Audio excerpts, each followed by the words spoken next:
college could be free, or at least a whole lot cheaper.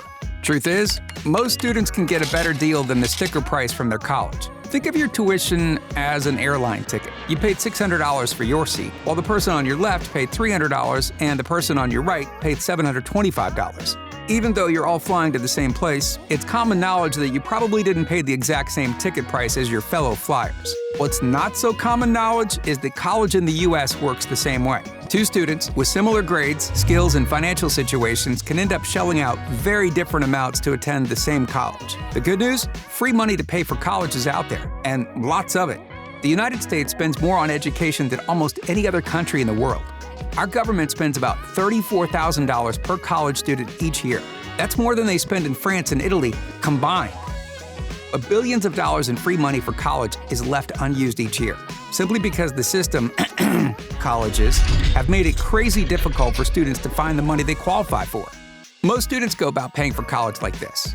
Ask mom and dad if they have any money to help pay for school. Then take out a loan to cover the rest. Well, we're here to show you how to actually pay for college. Start with applying for financial aid from the federal government by filling out the FAFSA, starting your senior year of high school. Your family's tax dollars help fund public programs, including financial aid. So think of it like getting some of that money back in your pocket. FAFSA opens up on October 1st each year. And since a lot of this aid is first come, first served, you'll want to fill this out as soon as you can after it opens up every year of college. Now, you might be on the fence about filling out the FAFSA. Maybe you think you won't qualify for aid, or some random person in biology class said you don't need to. Nearly half of the high schoolers from the class of 2021 who chose not to fill out the FAFSA were eligible for a Pell Grant, leaving $3.7 billion in free money for college on the table. Let me ask you this. When was the last time you got paid $1,000, $5,000, even $20,000 for an hour of your time? Just fill out your FAFSA, okay? Next, look for money from your state. Similar to the federal government, your state government sets aside tax dollars to help students pay for college through grants and scholarships. Most of these grants and scholarships will automatically use the info from your FAFSA to see if you qualify. But some require a separate application. Because each state does their own thing, there are over 50 state aid program websites. We know you're busy, so we compiled those into one easy directory so you can see what's up in your state. You can find that in the description below. Okay, so you've asked the federal government and your state for money to pay for school. Now it's time to ask your school for money to, well, pay for school, aka institutional aid. There are two types of grants and scholarships: need-based, which are based on your family's income, and merit-based, which are based on things like grades or extracurriculars. There's no need to wait until you've been accepted to a college to get the details on what kind of aid they offer to students. Email the school's financial aid office as soon as you've applied to learn which opportunities you qualify for and how to apply.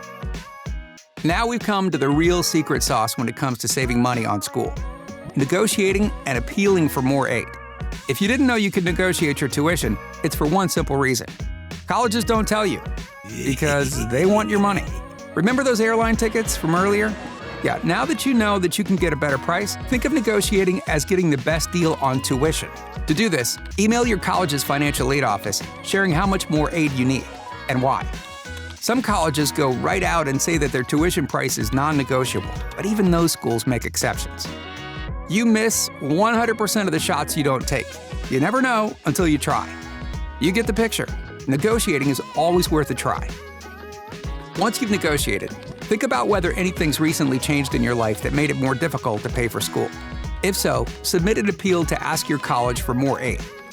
More often than not, your school will have specific deadlines and guidelines for submitting a financial aid appeal. Check your school's website or email the financial aid office to get those details. And if you need a hand writing your negotiation or appeal, stay tuned. We've got you. But wait, there's more. Free money, that is, in the form of private scholarships. Not private like hush-hush. Private like not from the government or your college. Over 1.7 million students land private scholarships every year, adding up to more than $7.4 billion for college. Are you a student who loves horror movies, or plans to study hospitality, or plays the bagpipes? Chances are there's a scholarship out there for you. And rather than holding out for those big money scholarships that hundreds or even thousands of other students could be competing for, you're better off prioritizing lots of smaller scholarships that are specific to you and your situation, like where you live, what you're studying, your ethnicity, or your sexual orientation. Okay, you did it.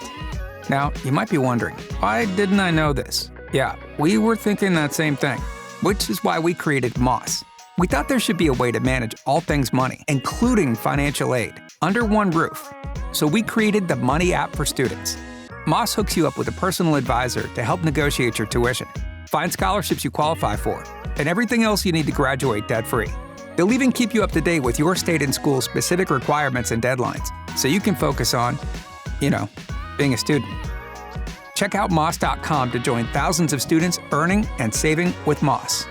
Oh, hey, before we go, there are more ways to pay for college than just the ones we talked about.